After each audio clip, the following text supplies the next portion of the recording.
तुम exam hall में बैठे हो, पेपर हाथ में है, पहला सेक्शन इजी लग रहा है, कॉन्फिडेंस हाई है। तुम सोच रहे हो इस बार हो जाएगा, इस बार 600 क्रॉस। मॉक टेस्ट में 550 आ रहा था। टीचर्स बोल रहे थे बस थोड़ा सा और पुश करो। घर वाले भी होपफुल हैं, तुम भी हो। फिर धीरे धीरे पेपर का लेवल चेंज होता है। एक क्वेश्चन आता है थोड़ा डाउटफुल, तुम 70% श्योर हो पर 100% नहीं। दिमाग के अंदर एक आवाज आती है, अगर ये छोड़ दिया और सही निकला तो 4 मार्क्स चले जाएंगे। दूसरी आवाज कहती है रिस्क ले ले, टॉपर रिस्क लेता है, और तुम टिक कर देते हो। नेक्स्ट क्वेश्चन भी सिमिलर, फिर एक और, 3 gas, 3 red cross, 12 marks minus. और तुम्हें अभी पता भी नहीं चला, लेकिन अंदर कॉन्फिडेंस का स्ट्रक्चर हिल चुका है। हार्ट रेट थोड़ा फास्ट, पाम थोड़ी स्वेटी। अब तुम क्वेश्चन सॉल्व नहीं कर रहे, तुम मार्क्स बचाने की कोशिश कर रहे हो। यहीं से तुम हारते हो, पेपर से नहीं, सिलेबस से नहीं, अपने दिमाग से। तुम सोचते हो तुम नॉलेज की वजह से पीछे रह गए, पर सच क्या है? तुम्हारी प्रॉब्लम नॉलेज नहीं है, तुम्हारी प्रॉब्लम डिसीजन है। तुम केपेबल हो, 550 आता है मतलब तुम्हें आता है, पर सिलेक्शन के लिए सिर्फ नॉलेज नहीं चाहिए, सिलेक्शन के लिए स्टेबिलिटी चाहिए। मैं तुमसे एक सच कहने आया हूं, नेगेटिव मार्किंग तुम्हें पनिश करने के लिए नहीं होती, नेगेटिव मार्किंग तुम्हारी साइकोलॉजी टेस्ट करने के लिए होती है। पेपर ये नहीं चेक कर रहा कि तुम्हें कितना आता है, पेपर चेक कर रहा है कि तुम प्रेशर में कैसे सोचते हो। और तुम्हारा सबसे बड़ा एनिमी क्या है? ईगो। हाँ, ईगो। तुम सोचते हो मुझे इतना तो आता ही है। तुम क्वेश्चन को पूरा पढ़े बिना अजम्पशन बना लेते हो। तुम एलिमिनेशन करते हो पर सिर्फ अपने कंफर्ट के हिसाब से। तुम सोचते हो ये ऑप्शन ज्यादा लॉजिकल लग रहा है, लेकिन एग्जाम लॉजिक से नहीं, प्रिसीजन से क्लियर होता है। तुम्हारा 550 का पोटेंशियल इसीलिए कोलैप्स होता है क्योंकि तुम लास्ट 40 मिनट्स में अपनी इमोशनल एनर्जी खो देते हो।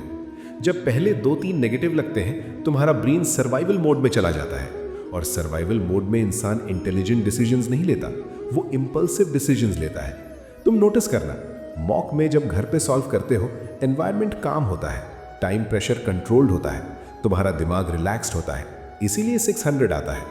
रियल एग्जाम में हॉल की एनर्जी अलग होती है। दूसरे स्टूडेंट्स की स्पीड देख के तुम्हारा ब्रेन कंपैरिजन मोड में चला जाता है।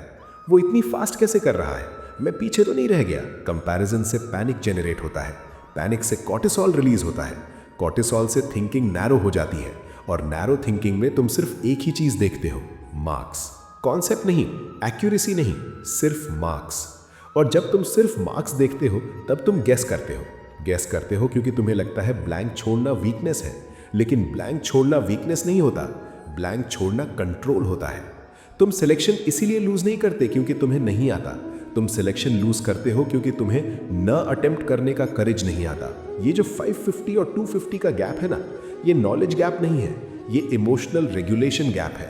तुम्हारा ब्रेन 2 मोड में काम करता है, एक होता है लर्निंग मोड, एक होता है थ्रेट मोड।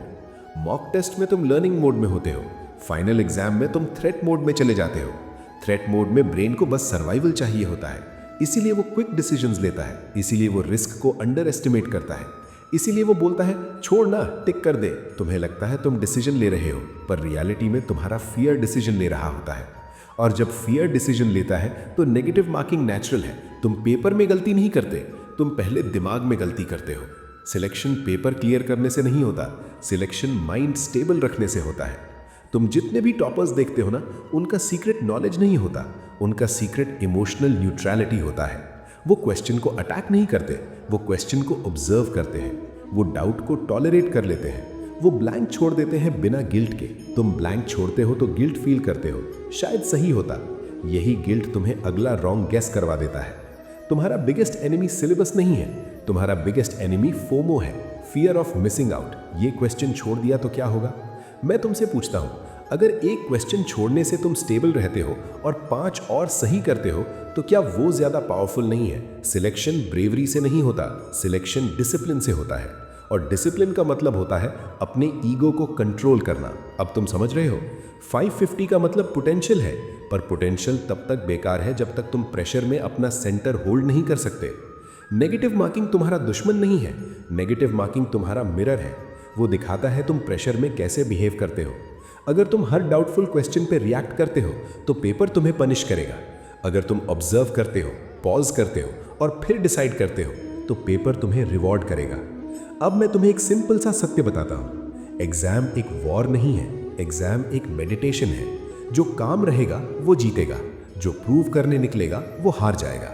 तुम सिलेक्शन डिजर्व करते हो, पर पहले तुम्हें अपने माइंड को ट्रेन करना पड़ेगा। नॉलेज तुमने ऑलरेडी बिल्ड कर ली है, अब स्टेबिलिटी बिल्ड करो।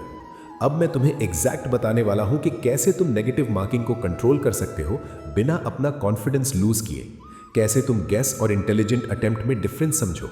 कैसे तुम लास्ट 40 मिनट्स को अपनी स्ट्रेंथ बना दो। अब डिसाइड तुम्हें करना है, तुम पेपर को हराना चाहते हो या अपने ईगो को। पार्थ, एग्जाम में तुम्हारा गोल मैक्सिमम अटेम्प्ट नहीं होता, तुम्हारा गोल होता है मैक्सिमम करेक्ट। ये दोनों अलग चीजें हैं। तुम जब पेपर स्टार्ट करते हो ना, तुम्हारा ब्रेन फ्रेश होता है। इस स्टेज में तुम एनालिटिकल मोड में होते हो। इसीलिए पहला रूल सिंपल है, पेपर के फर्स्ट राउंड में सिर्फ वही क्वेश्चंस अटेम्प्ट करो जो तुम्हें देखते ही क्लियर लगते हैं। जहां डाउट है, जहां थोड़ा भी कंफ्यूजन है, बिना ईगो के छोड़ दो। तुम सोचोगे पर अगर बाद में टाइम नहीं मिला तो? टाइम का डर तुम्हें गलत डिसीजन करवाता है। ट्रस्ट करो, जब तुम इजी क्वेश्चन सिक्योर कर लोगे, तुम्हारा कॉन्फिडेंस स्टेबल रहेगा। कॉन्फिडेंस स्टेबल रहेगा तो तुम सेकेंड राउंड में बेटर डिसाइड कर पाओगे। अब दूसरा सीक्रेट समझो, हर डाउटफुल क्वेश्चन इक्वल नहीं होता। कुछ क्वेश्चंस में तुम 80% श्योर होते हो, कुछ में सिर्फ 50%, कुछ में बस फीलिंग होती है। तुम्हारा काम है अपने आप से ऑनेस्टली पूछना, क्या मैं कॉन्सेप्ट से आंसर दे रहा हूं या गेस से। अगर कॉन्सेप्ट क्लियर है और सिर्फ एक छोटा डाउट है तो अटेम्प्ट करो, लेकिन अगर तुम एलिमिनेशन करके बस इंट्यूशन से टिक कर रहे हो तो वो रिस्क है। रिस्क लेने से सिलेक्शन नहीं होता, रिस्क मैनेज करने से सिलेक्शन होता है। अब तीसरा और सबसे पावरफुल पॉइंट, लास्ट 40 मिनट्स। यही तुम्हारी बैटलफील्ड है, यही ज्यादा लोग गिरते हैं। क्यों? क्योंकि इस वक्त तक तुम एनर्जी लूज कर चुके होते हो। अगर 2-3 नेगेटिव मिल गए तो ब्रेन पैनिक में चला जाता है, और पैनिक में ब्रेन बोलता है रिकवर करना है, ज्यादा अटेम्प्ट कर। यही गलती होती है। रिकवरी गेस से नहीं होती, रिकवरी एक्यूरेसी से होती है। जब तुम्हें लगे पैनिक आ रहा है तब तुरंत पेन रख दो, 2 डीप ब्रेथ्स लो, आंखें बंद करो, अपने आप से बोलो, मुझे प्रूव नहीं करना, मुझे सिलेक्ट होना है। ये एक सेंटेंस तुम्हारा स्टेट चेंज करेगा। एग्जाम हॉल में मेडिटेशन का मतलब यही है, रिएक्ट नहीं करना, रिस्पॉन्ड करना। तब पेपर तुम्हें कंट्रोल नहीं करेगा, तुम पेपर को कंट्रोल करोगे। और याद रखो, तुम सिलेक्शन के लायक हो, पर पहले तुम्हें अपने माइंड को ट्रेन करना पड़ेगा, फॉलोवर नहीं। एग्जाम हॉल में सब लोग पेपर फॉलो कर रहे होते हैं, जो अपने माइंड को फॉलो कर लेता है वो जीत जाता है। अब जब तुम अगला मॉक दोगे तो डर के साथ नहीं, अवेयरनेस के साथ देना। और जब डाउटफुल क्वेश्चन आए तो पैनिक नहीं, मुस्कुराना और पूछना, क्या ये क्लैरिटी है या ईगो। बस इतना सा डिफरेंस तुम्हारी रैंक चेंज कर सकता है। मैं हमेशा तुम्हारे साथ हूँ। अब जाओ, अपने माइंड को ट्रेन करो। सिलेक्शन दूर नहीं है, तुम बस थोड़ा सा स्टेबल हो जाओ।